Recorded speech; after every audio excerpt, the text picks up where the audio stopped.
Под особым вниманием председателя правительства Сергея Такоева ситуация с эпидемией гриппа и ОРВИ. Число погибших от пневмонии увеличилось до 11 человек. Оборудование и медикаменты в больницах в достаточном количестве.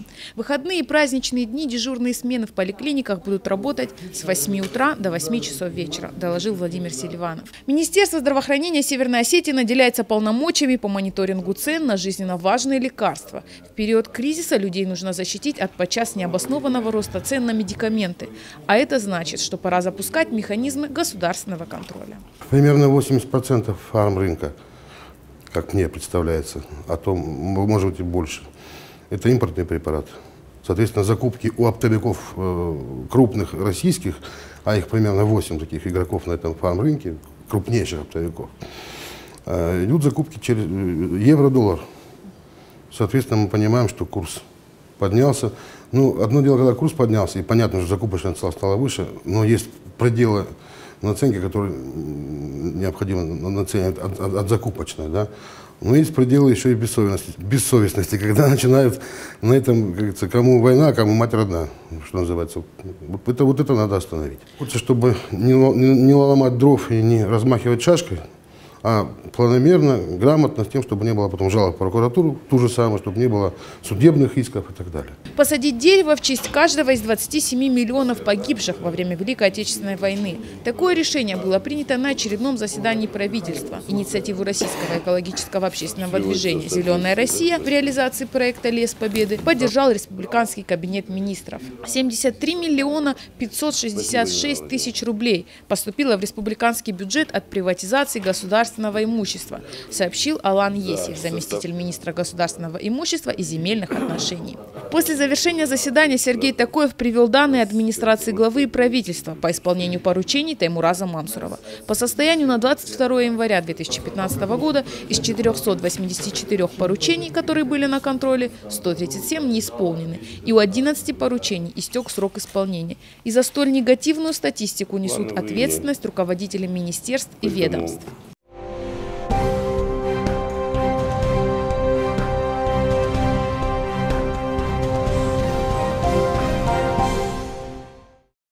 Очереди, кипы документов, томительное ожидание. Совсем не для Виктории Кабуловой. 19-летняя студентка экономического факультета ГГАУ от друзей узнала об универсальной электронной карте. Вдохновленная рассказами об удобном и практичном инструменте, решила не медлить с ее получением. Здравствуйте. Заявление на ОЭК можно подать? Можно, конечно. Получить карту доступно любому гражданину Российской Федерации старше 14 лет. Достаточно пройти в один из 7 пунктов выдачи УЭК, взяв с собой паспорт, СНИЛС, медполис, заполнить заявление. Одновременно с оформлением заявления о выдаче УЭК вы оформляете заявление на открытие счета в выбранном банке, эмитенте электронного банковского приложения универсальной электронной карты. Процесс изготовления займет не более месяца. Я очень рада, что я подала заявление. Через месяц уже смогу воспользоваться этой карточкой. Она дает большие преимущества. Не нужно будет стоять в очередях и носить с собой большое количество документов. Достаточно будет просто взять одну карточку и все. Универсальная электронная карта – это ключ доступа к широкому спектру электронных услуг и сервисов. На карте содержатся персональные паспортные данные, СНИЛС, медполис, данные электронного банковского приложения. Также может содержаться электронная подпись. Выпуск и выдача карт бесплатно. Дмитрий Медведев сказал о том, что необходимо создать такой универсальный ключ, такую карту, при помощи которой каждый гражданин России будет иметь возможность облегченно получать государственные и муниципальные услуги в электронном виде. После этого в 2010 году был принят федеральный закон об оказании услуг в электронном виде, где отдельной главой была прописана необходимость и обязательство создания такой карты и появления этой инфраструктуры во всех регионах. То есть вот уже с 2010 года мы можем говорить о том, что карта ОЭК стала реальностью. Создание региональной инфраструктуры у нас происходило фактически с нуля. И в принципе процесс этот усугублялся и немножко затруднялся еще и тем, что достаточно трудно всегда люди привыкают к чему-то новому. Для нас это было абсолютно новое что-то. Использование УЭК позволяет сэкономить время на поездках, ожиданиях в очередях и заполнении документов, ускорить получение услуг. Исключить коррупционную составляющую, так как отсутствует личный контакт с представителями ведомств, оказывающих услуги. Получить услуги в удобном для вас месте через развитую сеть каналов обслуживания УЭК. Получить федеральные услуги на всей территории Российской Федерации, вне зависимости от региона выдачи УЭК. Для удобства пользования порталом «Государственные услуги дома» есть специальный карт-ридер. Подключаем его к компьютеру или ноутбуку, вставляем универсальную электронную карту, тем самым получаем доступ к личному кабинету. Теперь для нас открыт весь перечень услуг, предоставленных тут. Сейчас мы можем получить любую из них. Например, мы узнаем о состоянии моего личного пенсионного счета. Результат мы можем получить в течение нескольких секунд. С универсальной электронной картой получение государственных услуг стало намного удобнее и проще. Удобно, быстро, просто. Услуги становятся доступными всем и каждому. Благодаря развитой системе терминалов и банкоматов оплата коммунальных счетов, штрафов и госпошлин впредь не вызывает сложностей. Наличие УЭК не заменяет подлинников документов, а лишь является их электронной копией. Мы определили для себя основные приоритетные направления в развитии проекта «Универсальная электронная карта». Это банковское приложение, при помощи которого человек может совершать покупки, оплачивать какие-то услуги в интернете, оплачивать услуги ЖКХ на портале государственных услуг. Это и кампусные приложения, которые успешно внедрена нами в школе номер 8 города Беслана, и в этом году еще планируется оснастить 6 школ такими системами. Это и дисконтные соглашения, дисконтные программы. Центр информационных технологий проводит дисконтную программу по проекту, по которой держатели карт получают скидку на товары и услуги компаний-партнеров. Такая готовая система, которую люди предлагают, это просто находка для любого предприятия. Не раздумывая, сразу же решили, еще даже не зная условий входа в эту систему, решили тоже попробовать. Удачный пример использования кампусного приложения УЭК – школа номер 8 города Беслана. Одними из первых на себе ощутили плюсы реализации проекта дети, родители и педагоги. Универсальная электронная карта стала таким ключевым звеном создания информационной образовательной среды нашей школы. Это, конечно, огромный шаг для того, чтобы все блоки, которые имеются в нашей школе, их совместить. Это и библиотека, и столовая, и контроль доступа. То есть на сегодня нам достаточно одного клика для того, чтобы мы узнали, какое количество детей находится в школе, сколько у нас отсутствующих. Столовая, пропускная система, библиотека. Практически вся жизнедеятельность школы связана с универсальной электронной картой.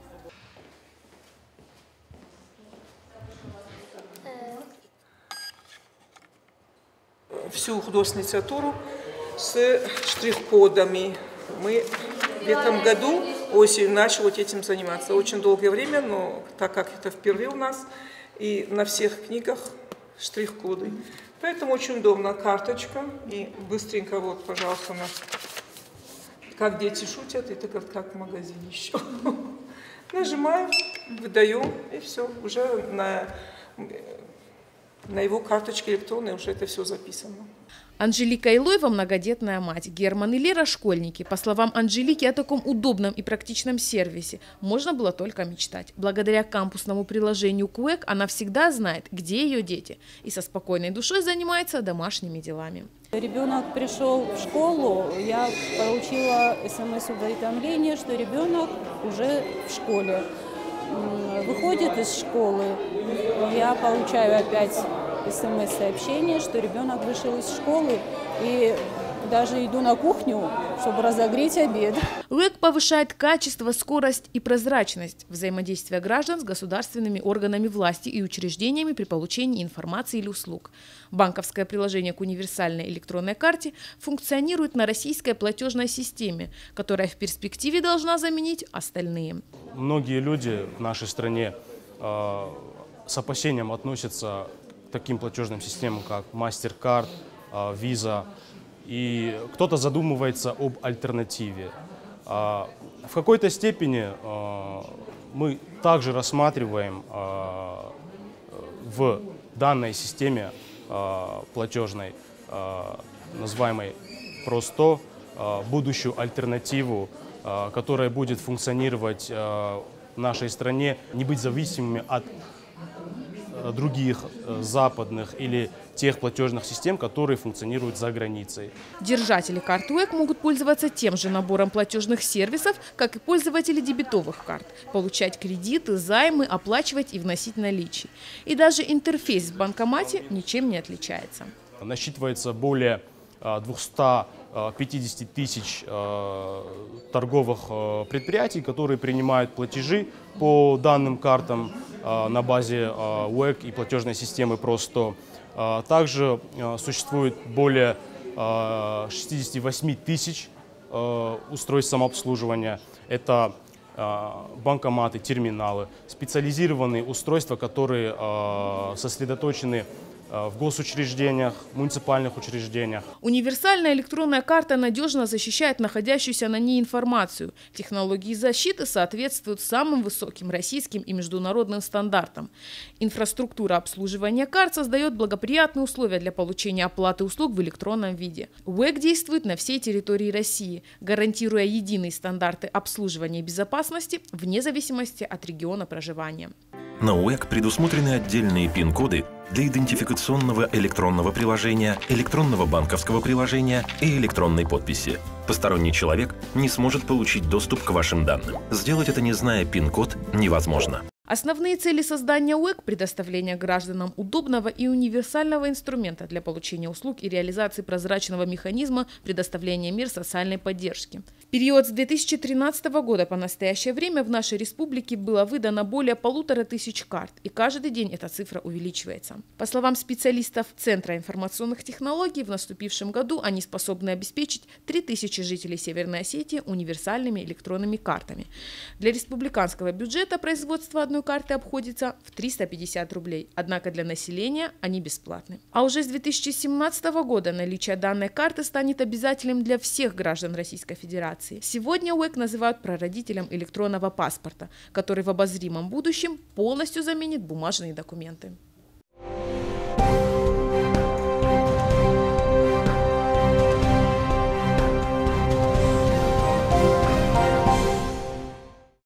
Добрый день, Эльбрус Зелимханович. Основная нагрузка по госпитализации больных пришлась на вашу больницу. Какова статистика по КБСП сегодня? Сколько больных и есть ли умершие именно от вируса?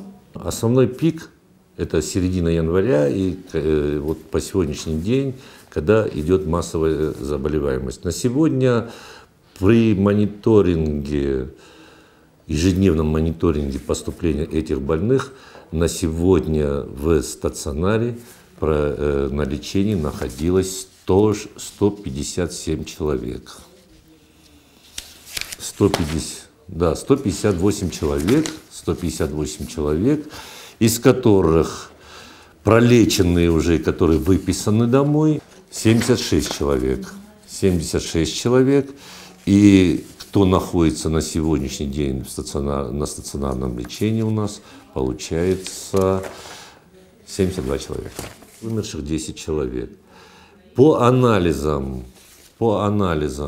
которых мы высеяли, я вам скажу, что вот у нас 3 человека, это жительница Кабардино-Балкарии, которая к нам попала, у нее вирус H1N1, и 2 больных, это один из Дегорского района, и второй у нас это человек, который переведен из Моздока.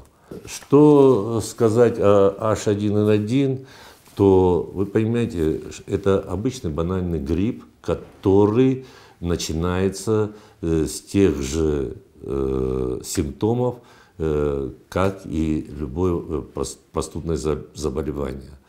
Поэтому вот в чем отличие свиного гриппа от обычного, как в самой болезни, так и в ее лечении? Свиной грипп – это H1N1, это острое респираторное инфекционное заболевание, характеризующее внезапным подъемом температуры. Внезапным подъемом температуры, резко выраженной лихорадкой и поражением органов дыхания. Этот вирус является устойчивым к действию противовирусных препаратов определенного ряда. Вот. И Ну, по официальным данным, допустим, Всемирной ассоциации здравоохранения, вот если взять 2009 год, да, когда впервые об этом заговорили, то зарегистрировано было 21 940 случаев заболевания свиным гриппом. Вот. В 69 странах. Из них только 125 было со смертельным исходом.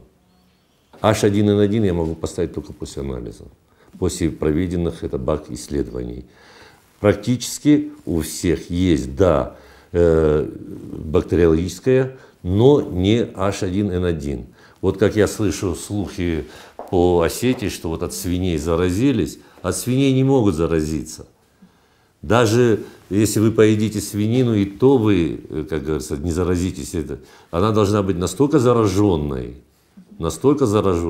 что...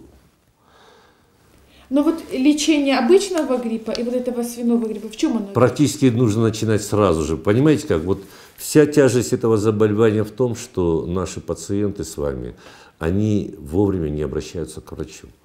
Вот мы проводим анализ также их заболевания, и получается, что больной обращается к врачу только через неделю, через 10 дней. Когда уже совсем внемоготу, то он занимается самолечением, то кто-то посоветовал что-то, как-то, и он лечится на дому. Когда ему становится внемоготу, он вызывает скорую помощь. Скорая помощь у нас не лечит, она оказывает первую медицинскую помощь. А когда врач скорой помощи приезжает и видит высоко лихорадящегося больного, задыхающегося, с дыхательной недостаточностью, он его срочно грузит в машину и везет прямым ходом в больницу.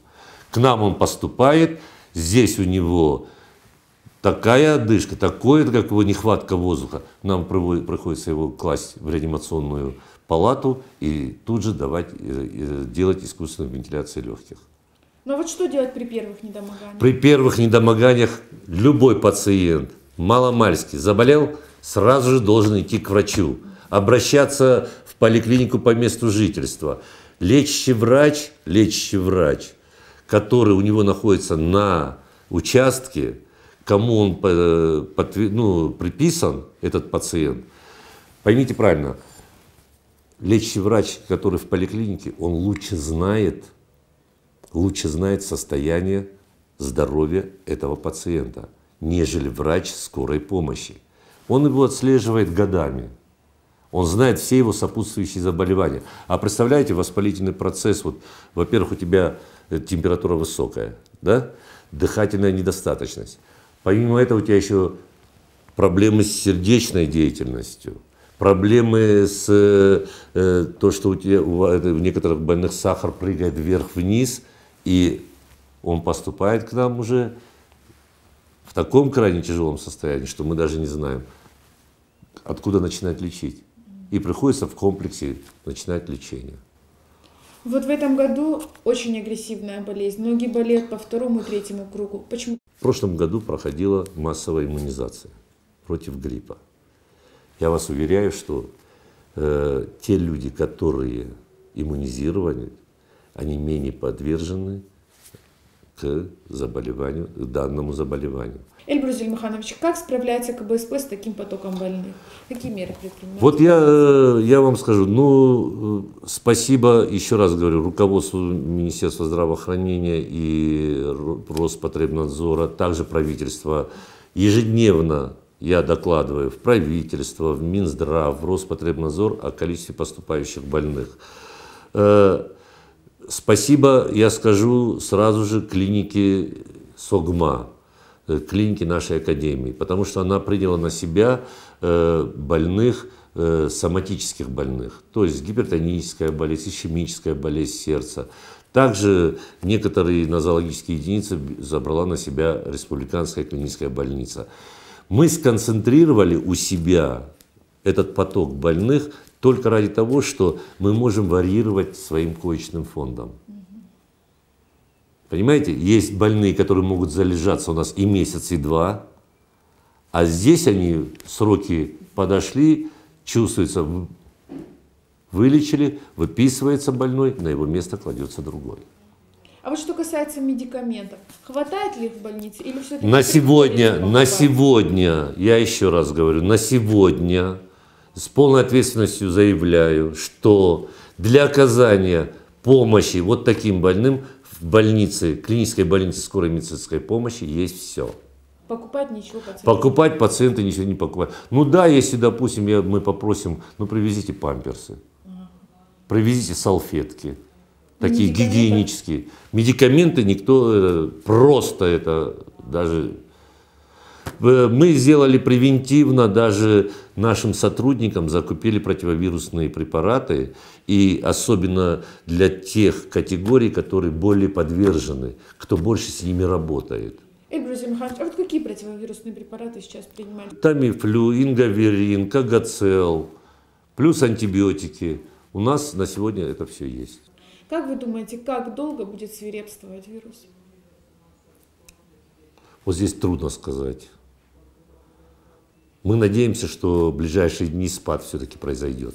Я хочу поблагодарить коллектив клинической больницы скорой медицинской помощи, коллектив станции скорой медицинской помощи, которые вот в этот тяжелый момент, они более сконцентрировались и показали свою профессиональную,